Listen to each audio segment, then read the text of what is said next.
Alright, mga kabsat, mega love shoutout to. Nandito tayo kay Attorney Rene Bueno, mga kabsat. Ito na, mga kabsat, nako po.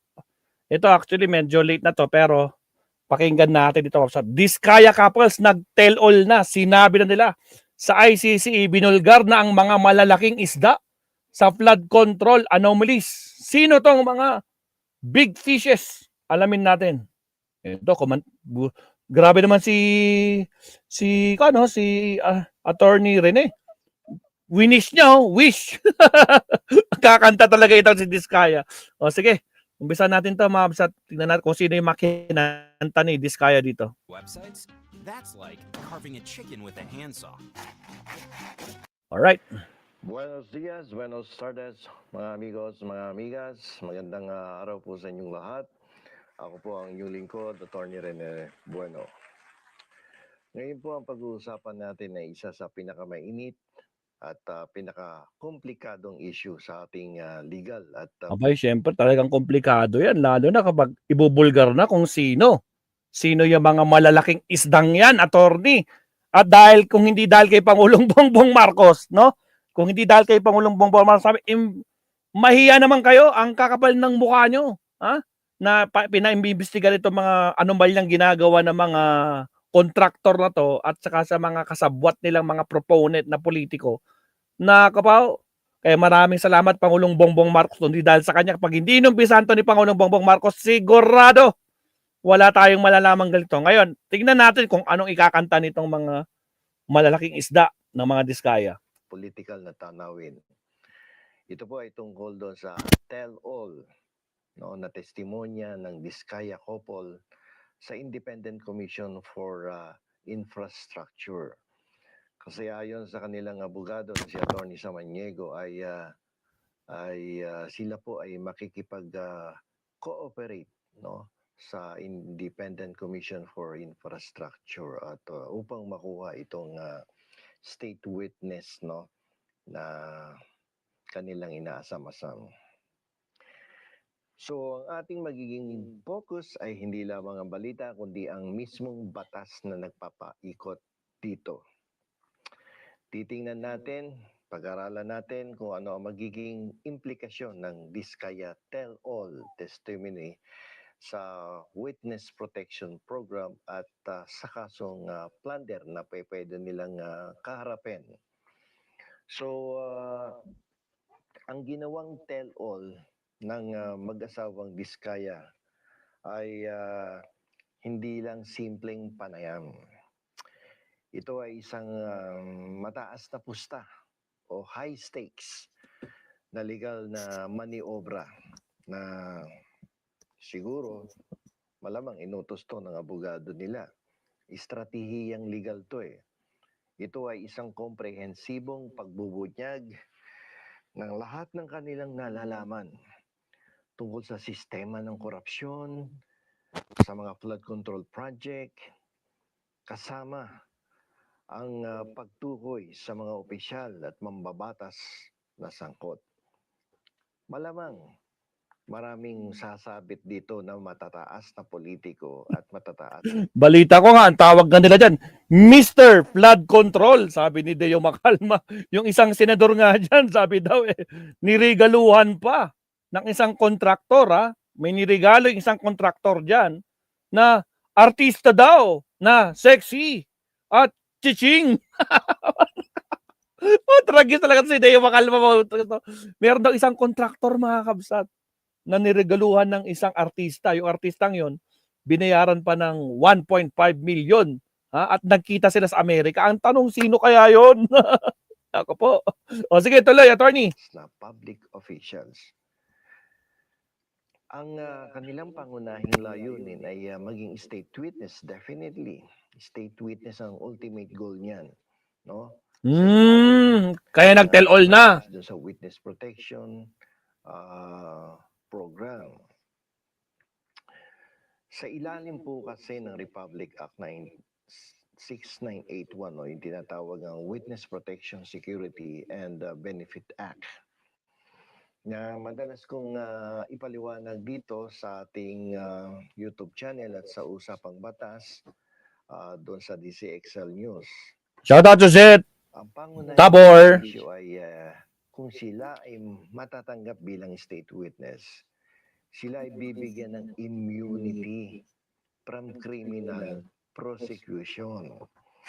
So, ang ibig sabihin nito, ang kahulugan nito ay hindi na sila kakasuhan o aalisin na sila sa listahan ng mga akusado para sa krimen na kanilang inamin. Ito ang kanilang legal na salbabida, para salbabida to, laban sa matinding parusa na idudulot ng krimen na plunder. Ang panganib kasi dito is that nung umamin sila, definitely that is almost admission of the crime of plunder. Ang kanilang tell-all ay sa katunayan, isang pag-amin na yan sa kanilang paglahok sa krimen. Dahil ang halaga ng katiwalian ay umaabot sa bilyong-bilyong piso. Ito tinuturing na itong plunder o pandarambong. Isang krimen na may parusang life imprisonment. Kaya't kung hindi sila magiging state witness, sila, itong Diskaya couple, ang unang sasalang sa hukuman. So mahirap yun. So very risky din itong pinasok ng mag-asawang Diskaya dito sa tell-all testimony nila. So tingnan natin yung kondisyon. Para makuha mo yung immunity, kailangan nilang mapatunayan na hindi sila ang most guilty. At ang kanilang testimonya ay lubos na kailangan at mapapatunayan ng ibang ebidensya. May corroborating evidence yan. At yan ay madalas ko ding ipaliwanag doon sa usapang batas, no? Mula Lunes hanggang Biyernes, alas 8 hanggang alas 9 ng gabi. So, paano yung civil liability aspect nito? Ito po yung punto kung saan madalas nagkakaroon ng kalituhan sa publiko. Ang tanong ay, bilang isang state witness, maliligtas ba sila sa obligasyong magbayad ng danyos o magsauli ng pera? Yan yung madalas naririnig natin ngayon sa balita, no? Isosoli ba yung pera? May restitution ba dito? So, ang sagot sa katanungan na yan ay hindi. Hindi sila libre sa civil na pananagutan. Yung civil liability, you will not become free from any civil liability. Ang pagkakaiba kasi dito, ang batas kasi sa Pilipinas ay malinaw. Ang kaligtasan mula sa kriminal na pananagutan ay hindi nangangahulugang kaligtasan din mula sa civil na pananagutan. Hindi porket free ka na from any criminal liability, you will be free from civil liability. Kaiba po yun. Ang civil na pananagutan ay tumutukoy sa obligasyon na isauli ang anumang nakuha o magbayad ng danyos, yung damages sa biktima. Sa kasong ito ni Diskaya at ang mamamayan natin ay obligado sila, no, na ibalik sa taong bayan yung nakuha nila. Kahit na sila ay maging state witness at na mapalaya sa kasong kriminal, maaari pa rin silang harapin. Maaari pa rin nilang harapin sa isang separate civil action para sa recovery of assets sa pagbawi ng nakaw na yaman. Alam niyo po, ang batas po sa Pilipinas ay malinaw. Ang kaligtasan mula sa kriminal na pananagutan ay hindi nangangahulugan ng kaligtasan din mula sa civil na pananagutan. Iba yung criminal liability, iba yung civil liability. Yung civil liability ay tumutukoy po sa obligasyon na isoli ang anumang nakuha at o kaya ay magbayad ka ng danyos. Tama naman yun. Dapat isoli yung mga nakulimbat dyan na hindi naman nila talaga pinaghirapan. Biro mo yung mga anomalyang ginawa nila dyan. Mga substandard na binayar ng gobyerno pero hindi nila binigay talaga yung kanilang trabaho. Para na, kumbaga yung binayaran sila ng buo pero kalahati or iilan lang yung ginawa nila. Substandard talaga.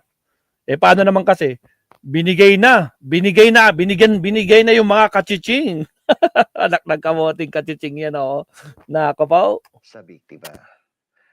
Sa kasong ito, ang gobyerno at ang mamamayan ang babayaran mo ng damages o pagsusulian mo ng mga ninakaw mo.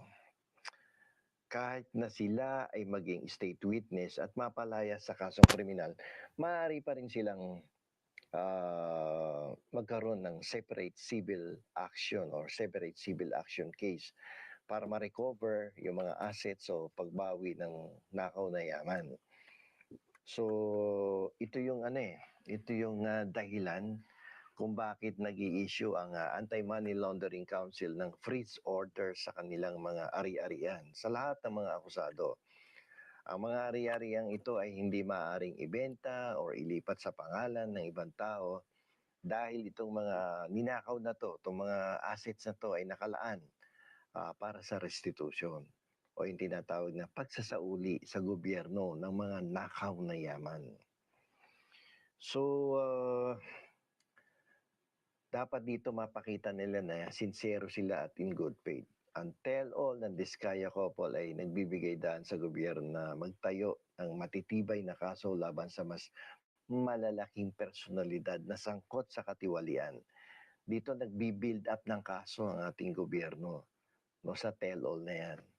So, ang kanilang tagumpay sa pagkuha ng immunity from criminal prosecution ay nakasalalay sa kanilang lubusang kooperasyon at sa pagpapasya ng Department of Justice na sila nga ang least guilty. Hindi sila yung most guilty, sila dapat yung least guilty. Ganun pa man ang kanilang obligasyon na isauli ang lahat ng ill-gotten wealth ay nananatiling nakatayo. Sa katunayan, ang pagsasauli ng pera ay tinuturing ng palasyo at ng DOJ bilang isang malaking tanda ng sinseridad at good faith katulad nga na sinabi ko kanina na nagpapatibay sa kanilang aplikasyon bilang isang credible na state witness.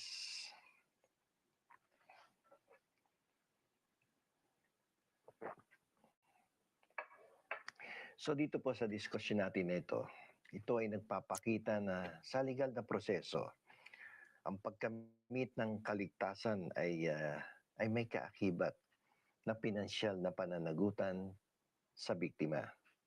Sa kasong ito ay ang kaban ng taong bayan. So hanggang dito na lamang po, ito pong muli ang inyong lingkod, Attorney Rene Bueno.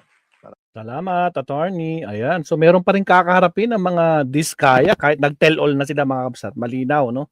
Na meron silang kakaharapin na mga obligasyon na isole ang kanilang mga ninakaw. So magkaiba ang civil na civil issues. Civil issues na civil obligation nila na kailangan nilang ibalik itong mga na kulimbat nila dito sa ginawa nilang palpak na proyekto. So aabangan natin 'yan. Pero maraming salamat, attorney, sa iyong pagpapaliwanag. Shoutout Meldita Kabayashi from Japan. Kamusta ka na? Andiyan din rin si Merlinda Estrella United MSD 224, si Macwan Rayo Kinese, si Ma'am Eva Silvia Latorre, Suset Tabor. Sino pa ba yung mga bagong pasok diyan? Buenaventura Balawis, Ninitas Vlog, Michael Pangan, at sa lahat po na sa mga nandito na sumusubaybay. Maraming salamat po. And good morning and happy weekend po sa ating lahat. So, ayan mga kabsat, malinaw na mga kabsat. Nakapaw! Sino kaya yung mga malalaking isdang yan mga kabsat? Sino kaya ang tinel-all nila? At balita ko mga kabsat, sa next hearing ng Blue Ribbon, sinabi ni Ping Lacson, mga kabsat, papangalanan na nila. Ilalabas nila kung sino yung na-tell all dyan. Nako po.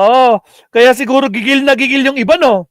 Kasi nararamdaman nila, anong nangyayari sa Senado? Pati si JV, sabi niya, muntik na ako pumunta sa minority kasi bakit ganito naging nangyayari? Nakikita niya siguro na mabakakan kung sino yung mga nadadawit. Nako po. Ibang klase talaga si Ping Lacson pag mag-imbestiga, no? Kinakatakutan kasi lumalabas yung mga baho nila. Pati yung mga magkakapatid na bilyar ngayon. Diba? At saka yung nanay nila, iniimbestigan na ng DOJ. Nako po. Lahat silang mga senador, mga bilyar na senador, iniimbestigahan. Agoy. Sagwan, mga kapsat. Anyway, yan po ang update so far sa tell-all ng mga Diskaya. Malalaman na lang natin, maybe this week, no? Baka this week, magkakaroon na naman ng blue ribbon. At gigil na naman si Marcoleta. Mga kapsat, gigil na gigil, no? Nagdadrama na naman doon sa kanyang show doon sa kabilang kabilang stasyon sa Net 25. Kung ano na naman sinasabi niya, di ba? Doon lang naman siya pero pag harap-harapan na sila, lagi nasusupalpal, di ba? Nagsama. Lalo na merong post na naman si Ping Lacson na merong isang maingay na nagmeow-meow diyan sa ground floor. At merong maingay na aso na tahol ng tahol dito sa upper floor. Halatang-halata kung sino tinutukoy niya, no? Tragis na si Ping Lacson talagang ibang klase din bumanat, no? Tapos, bakit ka nagpapa-interview? Anong pakialam nyo? Wala na. Sinagot ni Ping Lacson, wala na silang pakialam, no? No one can stop me. Gawaganon siya. Paano mga kabsat? Nabubulgar kasi. Makalokohan nila, no? Nako po. But anyway, Mamsat, abangan natin sa susunod na hearing ng Blue Ribbon Committee ang pinaka-aabang na tell-all na mga Diskaya. Kasi gusto nga talaga nila maging state witness. Pero yun nga, bago sila maging state witness, kailangan nilang magsole. Nang dapat nilang isole. Alright? So, pananagutan din nila yan. At kailangan nilang isole yung dapat na nilang ninakaw. Alright, maraming salamat, Attorney Rene Bueno. Next topic tayo, Mabsat.